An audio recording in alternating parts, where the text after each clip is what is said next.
Hello everyone, myself Professor PIYUSH and TANDEL, working as Assistant Professor in Electrical Engineering Department of Mahatma Gandhi Institute of Technical Education and Research Center, Navsari. And the name of subject is Microprocessor and Microcontrollers, which comes in third year, 6th semester. Right now we are discussing the chapter number 2, that is 8085 Microprocessor Architecture. And this is the module number 2.2. So starting with the flow of content, in this video lecture, we are going to see the architecture of 8085 and different types of register like register structure, general purpose registers, temporary register, special purpose registers, and in last some of the questions that are asked in GTU examination. So now starting with the architecture of 8085, the figure shows the architecture of 8085. That figure is on the next slide. It consists of various function blocks as listed below. So here are some blocks that are listed on that architecture. So like register, then after arithmetic and logic unit, that is our ALU unit. Then after instruction decoder and machine cycle encoder, then after address buffer and data or address buffers. So address buffer and data address buffer are work together. Then after incremental decremental address latch, then after interrupt control, serial input output control, and timing and control circuitry. So all these blocks are we are going to discuss in the architecture of 8085. So here is the architecture of 8085. You can either take a screenshot of it or you can draw it in your notebooks for better understanding. So starting with, we have several different types of register over here. These are the different register that we are going to use whenever we are going to program our microprocessor. So starting with, here we have 8-bit internal data bus. So here this is the main 8-bit internal data bus from where all the data can be communicated with each other blocks. So address buffer is over here, that is A8 to A15, that are 8 total pins that are used for address buffer, and data address bus, that is AD0 to AD7. These 8 pins are used as a address data buffer. So these 8 bit of data address buffer and this 8 of address bus are directly connected with the our commonly registers, okay, and it is also directly connected with the 8 bus internal data bus. So in our register we have different type of register that are W, Z, B, C, D, E, H, L. These are 8-bit register, okay. All these register are 8-bit register, where the stack pointer are 16-bit register. Then after again program counter is also 16-bit register, and the last one, that is the incrementer or decrementer address latch, this is also 16-bit register.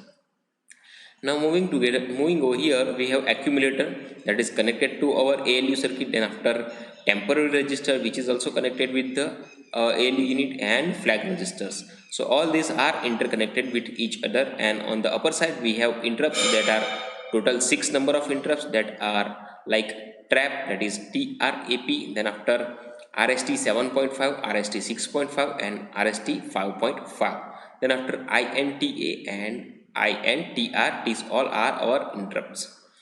Now here we have serial control data, that is serial input and serial output of the whatever the connection we are connecting with our microprocessor. Last time we discussed about the GSM module. We can connect the GSM module with our processor with the help of serial communication bus. Then after instruction register and instructor decoder and machine cycle encoder, this is going to be encode our machine cycle and perform whatever action or whatever the process that microprocessor have to process, okay. The main feature is clock signal, that is clock signal is given from here x1 and x2, that is timing and control unit. Then after generated clock is getting out over here, that is clock out and ready. Here are the 4 pins, that is the control pin, that is ready, read, write, and ALE. Now here 3 pins are status pins, that are S0, S1, and input output memory. We already studied about if we are going to use more than one microprocessor, that is either 2 or 3. At that time we need to say the status of that microprocessor. So this pin is going to use for that purpose. And then after DMA, that is hold, and HLDA, and in reset we can reset in or reset out. This is all about the architecture of 8085 microprocessor. Now we are going to see every block in detail. So starting with the register structure. So in the figure shown, the register structure of 8085, the shaded portion of this register model is called programmer model of 8085. So programmer model of 8085 that include 6 8-bit registers that are B, C, D, E, H and L, one accumulator, one flag register and two 16-bit registers that are stack pointer and program counter that we already seen in the block diagram, right? So all these registers are accessible to programmer including the programmer's model. Okay, so all these registers are accessible to programmer including the programmer's model. Now the remaining registers that are temporary, that is W and Z, are not accessible to the programmer. They are used by microprocessor for internal intermediate operations. So in the block diagram, let's see the block diagram again. Over here W and Z are not accessible to the programmer, whereas the other register that are B, C, D, E, H, L or stack pointer and program counter are accessible by the programmer, and W and Z are accessible for the microprocessor only for its internal or intermediate operations. So remember this term also. Now next, it has 8 accessible 8-bit registers that are A, B, C, D, E, H, L, F and two 16-bit registers, that is program counter and stack pointer. So we can write program counter as a PC and stack pointer as a SP. These registers can be classified as general purpose register, then after temporary register, which are temporary data register, either W or Z register, then after special purpose register like accumulator, flag register, instruction register, etc. and 16-bit register. These are two 16-bit register, that is program counter and stack pointer. We all know about it. Okay, so let's study this in detail also. So first of all, talking about the general purpose register, register B, C, D, E, H and L are general purpose register in 8085 microprocessor. All these GPRS are 8-bit wide. Okay, they are less important than the accumulator. So accumulator is most important part of the microprocessor. Right now you need to understand that, and these all the general purpose register are less important than the accumulator. They are used to store data temporarily during the execution of the program. So general purpose register are going to store data temporarily whenever the program is going to be executed. Okay, for example, there is no instruction to add the content of B and E register. At least one of the operand has to be in A. So we cannot directly connect two different registers. We have one operand in A, that is in accumulator. Thus add B and E register, and to store the result in B the register, the following have to be done. So if we are going to perform the operation, like if we are going to add B and E register and store the whatever the result that are getting from the addition of B and E, we need to store it in B. Then we need to follow this kind of process, that is move to A register and content of B register. So we have to move whatever the content B register is containing into the accumulator or A register, then add A and E register. So now whatever the data in B register is already moved to the A register, and now we can add A and E. So whatever the result, that is also going to be stored in A. So now we can move the result from A to B. So this process is going to be complete. Okay, and whatever the result we are getting of the addition of B and E is going to stored in B. So these are the 3 steps we need to follow for addition of two different registers. Okay, so we need to transfer some one of the data into the accumulator, that is compulsory. Now it is possible to use this register as a pair to store 16-bit information. We can also use this register to pair, because each register are 8-bit register. So we can use the pair of this register to store 16-bit information, like B, C or D, E and H, L can form a register pair. Register pair, it means it is going to store 16-bit information. Each register is 8-bit, and if we are going to pair these two registers, then our 16-bit information is going to be stored in this register pair. Now when they are used as register pair in an instruction, the left register is understood to have the ms byte, and the right register have the ls, that is ms byte and ls byte. For example, DE register pad, the content of DE register is treated as ms and the content in E register is treated as ls. Okay, so this is what we need to understand over here in register pair. Now talking about the temporary register. So temporary data register, the ALU has two inputs.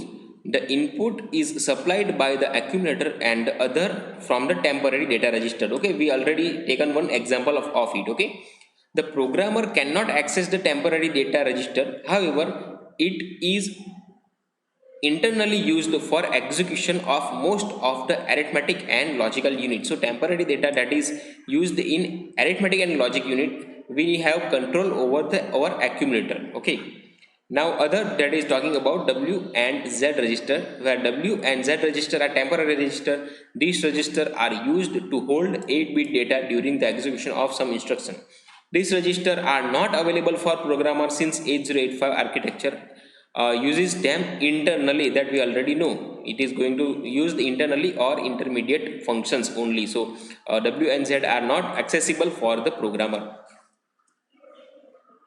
Now some special purpose register. Here are some important special purpose register. So register A, or we can also call it as a accumulator. So register A is a 8-bit register used in 8085 to perform arithmetic logic unit, input, output, and load and store operations. Load, which means we are going to load whatever the data is stored in the accumulator, or store whatever the result we are getting from our execution, we can store it in accumulator. A register A, or we can say accumulator, is quite often called as an accumulator. We need to remember this term because we are going to use frequently the term accumulator. Okay, not register A. An accumulator is a register for short-term intermediate storage of arithmetic and logic data in the computer CPU, that is central processing unit. In an arithmetic operation involving two operand, one operand has to be this register. Okay, whenever we are going to add B and E, we already seen the example of adding B and E, one operand need to be accumulator. So first we transfer whatever the data in the B register to the accumulator register. Okay, that's how operation is going to be performed, and the result of the arithmetic operation will be stored or accumulated in this register. Okay, so whatever the result we are getting from that instruction, whatever the result are getting, that is going to be stored in accumulator as well. Similarly, in the logical operations involving two operands, one operand has to be accumulator. Also some other operand like complementing and decremental adjustment and can perform only in the accumulator. So whenever we are going to complement or we are going to flip our data, at that time we can only use the accumulator or register A. This is why this is the special purpose register. Now talking about the flag register. So it is a 3-bit register. Okay, flag register is 3-bit register which in which 5 of the bits carry significant information in the form of flags, that is S sign, that is flag. Okay, Z is the 0 sign, AC that is the auxiliary carry, and P that is the priority carry, and CY that is the carry flag, as shown in figure. So this is the flag register 8-bit of 8085. So CY that is the carry register, X that is the auxiliary, then after P that is the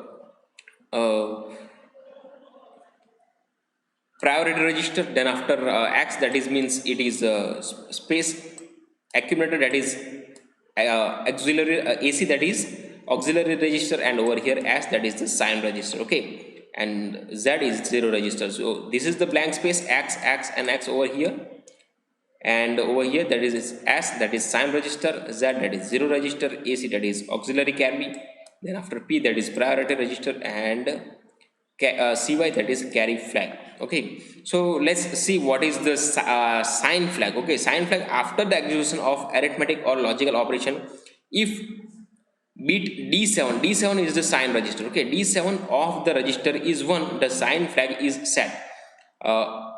In a given byte, if D7 is 1, the number will be viewed as a negative number. Okay, and if D7 is U, the number will be considered as a positive sign. Okay, so whenever we are going to, okay, over here it is not U, it is 0. Okay, so whenever we are going to get 1 at a point of D7, we can consider it as a negative value, and if we can get a 0 at that time, we can consider it as a positive value. So it is going to indicate the sign of the value. Okay, that is nothing but sign of the value, so as flag. Okay, now zero flag, the zero flag sets if the result of the operation in ALU, that is arithmetic and logical unit, is 0, and flag reset if the result is non-zero. Okay, if the value is 0, then we can get the directly 0 flag, and if it is not 0, then flag register is reset.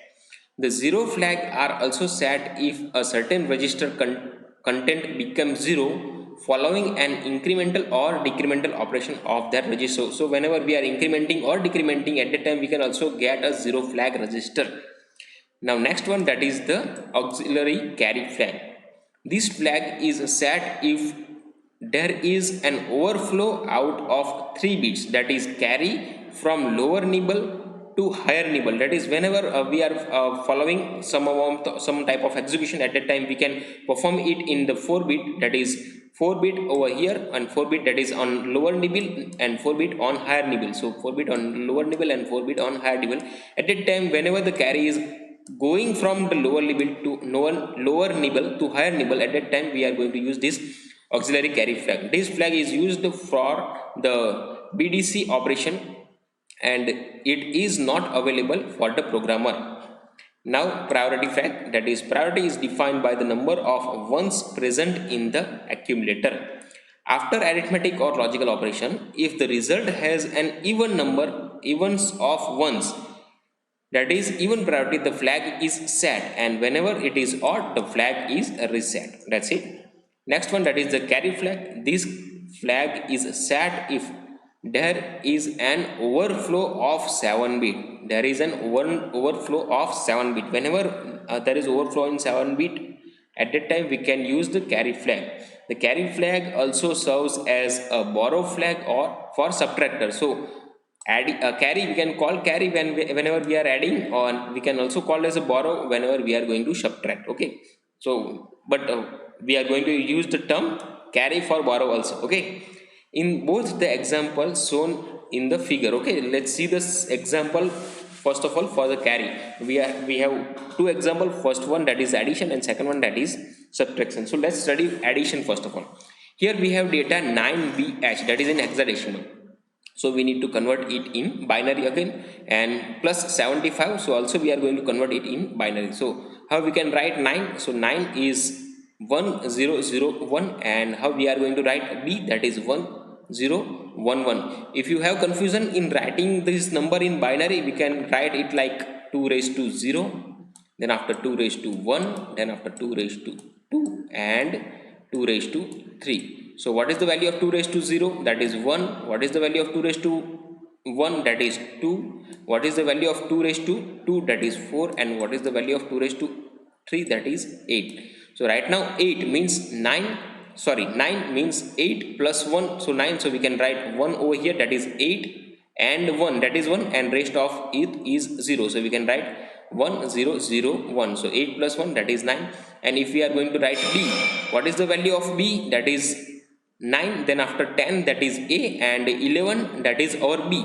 So for 11 we can write 8 plus 2 plus 1, that is our 11. So we can write 1011, and over here 4 is 0. So we can write 8 plus 2 plus 1, that is our 11. And same for the 7, we can write 4 plus 2 plus 1, that is our 7. So this is 0, and these all are 1s. So 0 1 1 1. And for 5 we can write 0 1, that is 4 plus 1. So 0 1 0 1. So we can write 0 1 0 1 for the 5. And if we are going to add this term, so 1 plus 1 in binary code, we can write 0 and carry 1. Again 1 plus 1 0, and carry 1, and 0 plus 0, that is again 0. The carry is forwarded over here. Then 1 plus 0, that is again 1, and 1 plus 1, that is again 0, and carry 1. So over here 0 and carry 1 is forwarded over here, and 1 plus 1, that is 0 and carry 1, and 0 plus 0 is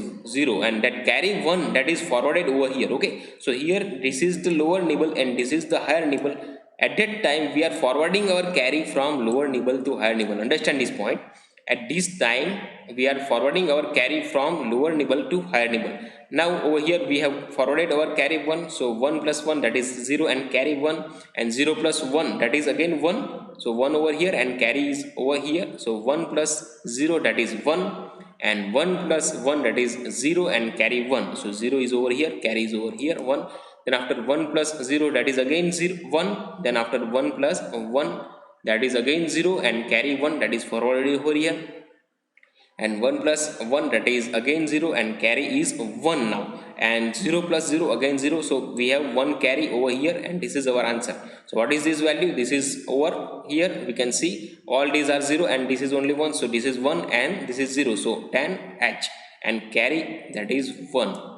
Same we can perform with the subtractor also. So 8 9h minus ab, so we can write 8 as a 1 0 0 0, so over here 1 0 0 0, and how we can write 9 like 9 that is 8 plus 1, so 1 0 0 1, that's it, 1 0 0 1. Again a that is 10, so 1 0 1 0, 10 that is 8 plus 2, 1 0 1 0 that is 8 plus 2, and b that is 1 0 0 1 1, so 11 that is we are adding 1, that's it. And if we are subtracting it as we add it, we can get borrow of 1, and answer is 10h. Same, okay, do it by your own self. Now instruction register. In a typical process operation, the process first fetch the opcode in instruction from memory, okay, that is it is placed in an address on the address bus, and memory respond by placing that data stored at the specific address on the address bus, okay, that is the main part of that microprocessor. We show that address bus, okay. The CPU stored this opcode in the register called instruction register. This opcode or opcode is further sent the instruction decoder to select one of the 256 alternatives. So whatever the alternative instruction we have, we need to select the instruction and set that data to perform. So for that we need to select the instruction from that register, okay. Now next one, that is stack pointer, or we can call it as a SP. The stack pointer or stack is a reserved area of the memory in the RAM where temporary information may be stored, okay. What is the stack pointer? Stack pointer is the reserved area of memory in the RAM where temporary information is going to be stored. So a 16-bit stack pointer is used to hold the address of most recent stacky array, okay, entry, stacky entry. So it is only temporary data that is going to used in the RAM. Next is the program counter. So it is also very important term. Program is a sequence of instruction that we all know. As mentioned earlier, microprocessor fetch this instruction from the memory and execute them. The program counter is a special purpose register which at a given time store the address of the next instruction to be fetched. Store the next instruction to be fetched. Now program counter act as a pointer to the next instruction. How the process increment program counter depend on the nature of the instruction. For 1 byte instruction, it increment program counter by 1. For 2 byte instruction, it increment program counter by 2. The 3 byte instruction, it increment by 3, and so on and so forth, okay. That program counter always points to the address of the next instruction. We need to remember it for the next instruction. So in the case of jump and call instruction, address followed by jump and call instruction is placed in the program counter. So if we are moving the 3 by 3, at that time we are moving 3 byte, at that time program counter is also moving 3 byte. So same for the jump and call instruction also. So address followed by the jump and call instruction is placed in the program counter. The process then fetched the next instruction from the new address specified by the jump or call instruction, okay. In the condition jump and call conditions instruction, if the condition is not satisfied, the process increment program counter by 3 so that it point the instruction followed by the condition of jump or call instruction. Otherwise the process fetch the next instruction from the new address specification by the jump or call instruction. So right now don't confuse about the jump and call. We are going to study this in the programming language or assembly whenever we are going to perform the programming in 8085. Okay, so jump is nothing but in a program that is stacked with number of arrays. At a time we are moving from one point to other point, or call, that is also same point. We are calling our instruction from one point to other point, that's it. Or we are also we can go downward to upward direction or upward to downward direction in our program, that we are going to see in later on sections. Okay, now next, that is ALU, that we already know about, arithmetic and logic unit. The 8085's ALU perform arithmetic and logic function on 8-bit variable. The arithmetic unit perform bit-wise fundamentals at arithmetic operation such as addition and subtraction, that we already study with one simple example. Okay, the logic unit perform logic operations such as complements, and, or, XOR, as well as rotate and clear. Okay, these all functions are going to perform with the help of ALU, arithmetic and logic unit. Next one, that is instruction decoder and machine cycle and counter encoder. Instruction decoder and machine cycle encoder. Okay, the instruction decoder decodes the optocode or opcode and accordingly gives information to the timing and control unit, that we already seen in the block arrangement, or we can say architecture of 8085. So whatever the instruction that is going to be decoded by the optocode and given it to the timing and control unit. The 8085 executes 7 different type of machine cycle. It gives the information about which machine cycle is clearly executing in the encoder from that S1 or S0 and input output memory line. Okay, S1 S0 input output memory lines. This task is done by machine cycle encoder. Next, address buffer, that we already seen. This is 8-bit unidirectional tri-state buffer. Okay, this is 8-bit unidirectional tri-state buffer. It is used to drive external high orders, that is A8 to A15 bus. Okay, and what is address or data buffer? This is also 8-bit bidirectional buffer. Okay, address or data buffer is bidirectional, whether the address buffer is only unidirectional. Now address and data buffer is 8-bit bidirectional buffer. It is used to drive multiplexed address data bus, that is low order address, that is A0 to A7 address bus and D0 to D7 address bus. Now increment and decrement address latch. So this is 16-bit, that is in register section, last section. Okay, if you forget it, just revise it or with the architecture of 8085. So it is the last portion of that register block. This is 16-bit register, below the stack pointer I can see, is used to increment or decrement the content of the program counter or stack pointer. That's why it is below the program counter and stack pointer. Okay, and interrupt control, that are total 6 type of different interrupt control that are on the top side. You can see over there the interrupt control block have 5 interrupts, that are RST 5.5, RST 6.5, RST 7.5, TRA and INTR, and one acknowledge signal, that is output signal, one acknowledge signal, that is output. So total 5 plus 1, that is 6. Okay, that's why I am calling it 6 total interrupt signals. Okay, INTA, it control the interrupt activity of 8085 microprocessor. Over here I miswrite it over here, 8085 microprocessor. Okay, that's it.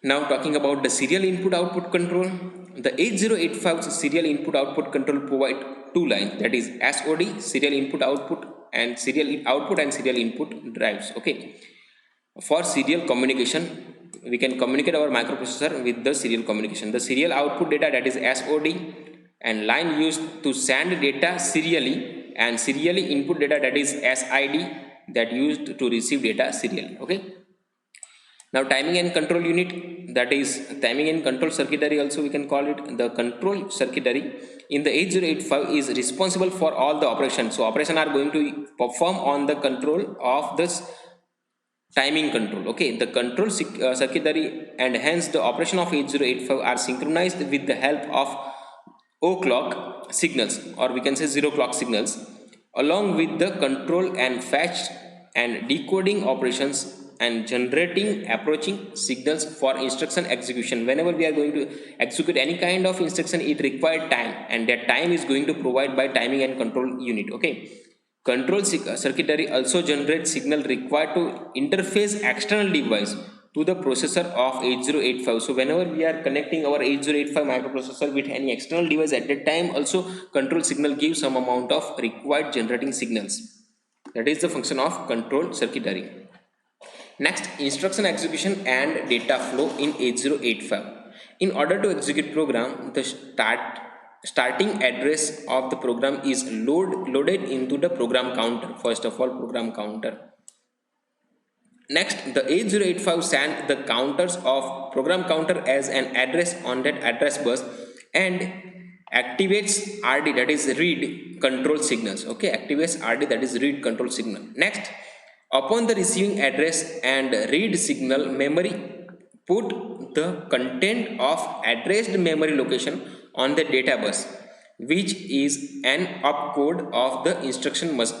Meanwhile, the PC, that is program counter, is incremented. Okay, so next instruction is going to be fetch increment to point of the next memory location in the program sequence. So this process is going to be continue. Now RD signal is deactivated and opcode is loaded into the instruction register via the internal bus of the microprocessor.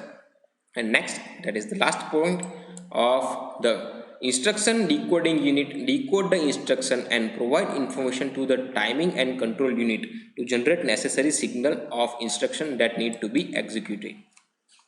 Okay, that's it for the instruction execution of that data in 8085. And here are some important questions that are already asked in GTU, that are like why are the program counter and stack pointer are 16-bit, that is in 2 marks. Write a short note on flag registers, that is in 3 marks. Then after, show the use of carry flag with example. Then after, give the function of instruction register. All these questions we already covered in this module. So these are 8, and on the next slide also there are some questions like this. So we can complete all these 17 questions in this module. Okay, so please read it out and note it down in your notes. Thank you. That's it for this module. If you have any kind of query regarding this module, then please ask me in comment section. Thank you.